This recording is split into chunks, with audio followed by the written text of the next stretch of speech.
मेरे प्रेमी ने एक बार एक पेंडेंट को आग में फेंक दिया, फिर उसे अपनी बाह पर दबा दिया, जिससे उस पर एक स्थायी निशान बन गया। उसके बाद उसने वो पेंडेंट मुझे दे दिया और वादा किया कि एक दिन वो मुझसे शादी करेगा। 20 साल बीत गए। वो एक सार्वजनिक कंपनी का सीईओ बन गया, लेकिन उसे दिल की एक गंभीर बीमारी का पता चला। समय कम होता जा रहा था। इतने सालों तक वो मुझे कभी नहीं ढूंढ पाया, जब तक कि उसके सहायक ने उसे बताया कि उन्हें एक ऐसा व्यक्ति मिल गया है जिसका दिल उससे पूरी तरह मेल खाता है। उसने उस व्यक्ति से व्यक्तिगत रूप से मिलने का फैसला किया और वो व्यक्ति मैं थी।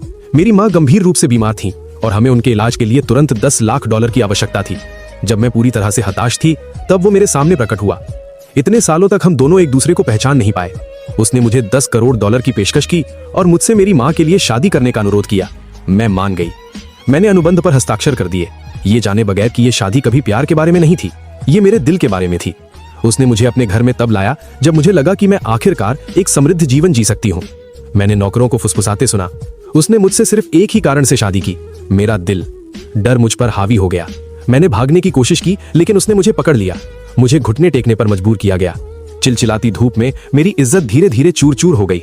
उस रात मैं उसके कमरे में गई, उसका दिल जीतने की कोशिश में, लेकिन उसने मुझे दूर ढकेल दिया। फिर अचानक उसकी हालत बिगड़ गई। मैं उसकी दवा लेने दौड़ी और उसे बचा लिया। उस पल मैं महसूस कर सकती थी कि उसका दिल कमजोर पड़ने लगा है। उसने मुझे उपहार दिए और मुझे रात के खाने पर बाहर ले गया।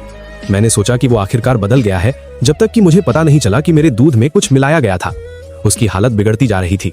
उसने तुरंत कार्रवाई करने का फैसला किया। सब कुछ तैयार था, लेकिन उसी क्षण उसका सहायक एक दस्तावेज लेकर अंदर आया। जब उसने उसे खोला तो उसे आखिरकार एहसास हुआ कि जिस महिला का दिल वो जीतने वाला था, वो वही लड़की थी जिसे वो इतने सालों से खोज रहा था। लेकिन तब तक कमरे के बाहर की बत्तियां पहले ही जल चुकी थीं। क्या इस बार हम दोनों बच पाएंगे और आखिरकार उस वादे को पूरा कर पाएंगे जो हमने बहुत पहले किया था?